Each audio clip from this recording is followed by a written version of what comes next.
Every cooking YouTuber has a video of them making coq au vin, so I was thinking this is probably a good time for me to do it for the first time.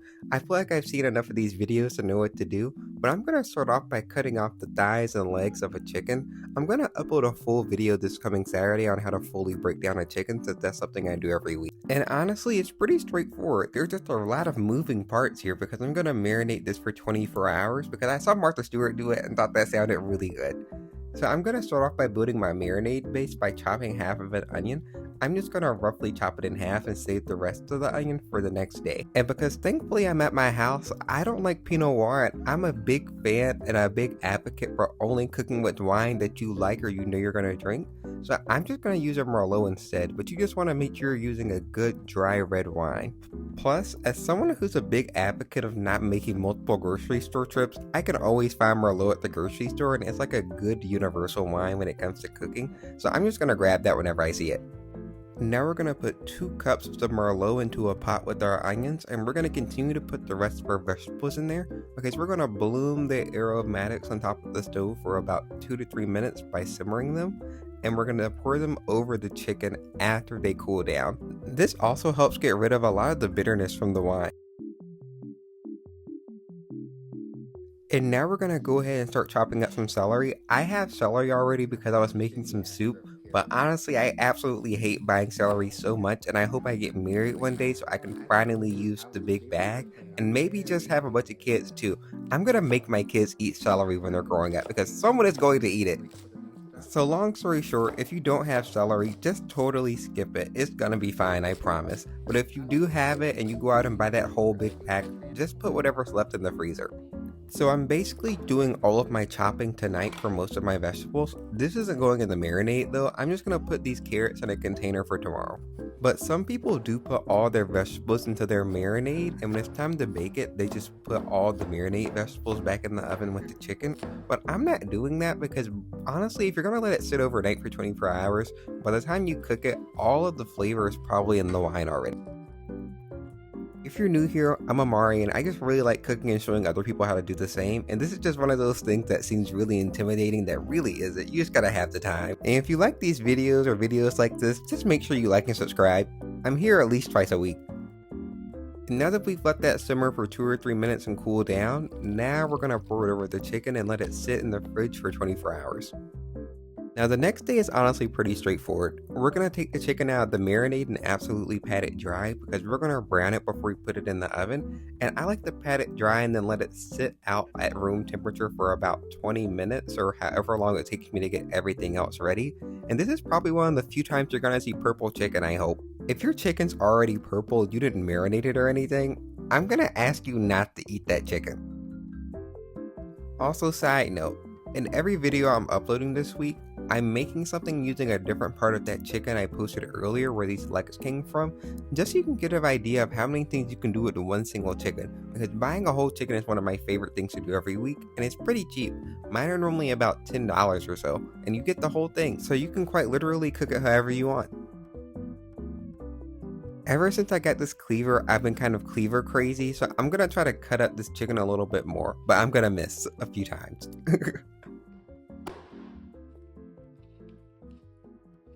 Everyone should absolutely make sure they have at least one really good sharp knife.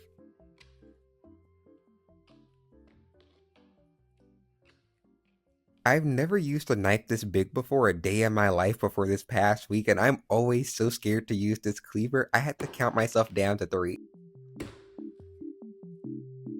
For some reason, I can never find the bacon in my grocery store, so I just got these pork rib steaks instead of thick cut bacon, and I'm just going to cut these up. So if you don't already have some really thick cut bacon, I'm going to recommend you just go ahead and get some pork rib steaks because they're just like $5 and enough for just this one meal.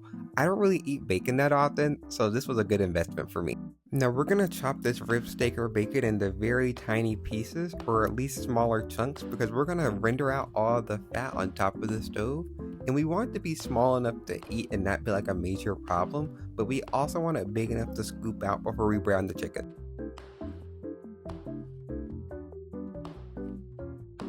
I'm putting all of my extra rib steak into the freezer for next week because now that I have it, I'm just going to make sure I use it for another video. I'm gonna brown everything in my Dutch oven and put it straight in the oven because this is my favorite thing I have in my kitchen. And if you don't have one, you can always just saute or sear everything in a saute pan and just put it into a dish that can go in the oven.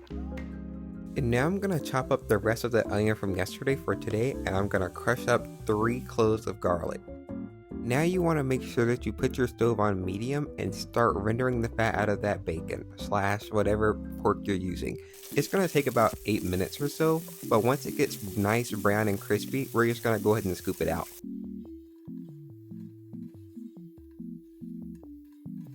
Really make sure you leave all of that fat behind in the pot because we're going to brown the chicken and the vegetables in that, so just set the bacon and stuff off to the side. Now we're going to go back to our chicken and make sure we salt and pepper it before we brown it. I'm going to recommend you use a fine salt, just like regular table salt, instead of doing this with coarse salt. But good thing I'm at my house because this salt is just getting everywhere.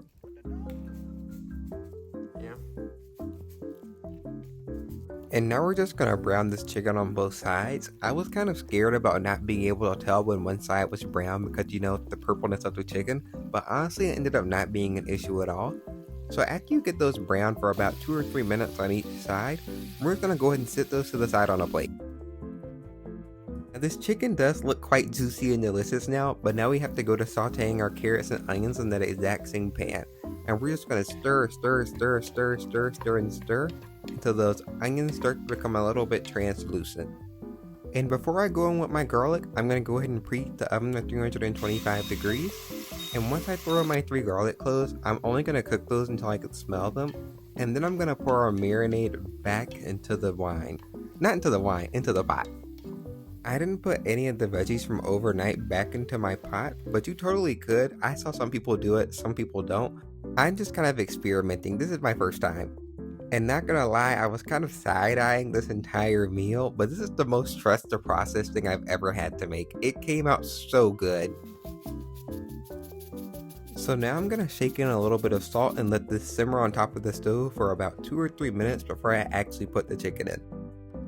But first, I'm gonna struggle to pick it up with my tongs. Now that we've got that chicken in, we're gonna go ahead and put it in the oven for 45 minutes. Make sure there's nothing in that oven though, you don't wanna burn down your house. Now in our last 15 minutes, we're going to add in some onions and these mushrooms, but I'm going to wash them first.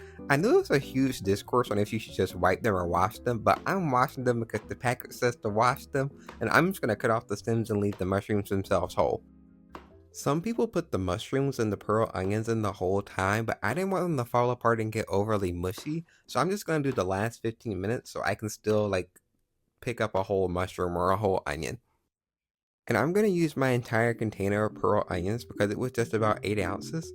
And I'm going to saute these until they get a little bit of color on them. I'm just going to saute them in butter. And now that those have a little bit of color, I'm going to go ahead and start to add in the mushrooms. And I'm sauteing these on medium heat on my biggest eye just so I can make sure that the heat is distributing evenly. In the meantime, I have a question for you guys. Should I start recording video intros? Because I personally don't like doing them very much, nor do I like watching them. I just like videos that get straight to business. If you think I should, just let me know in the comments.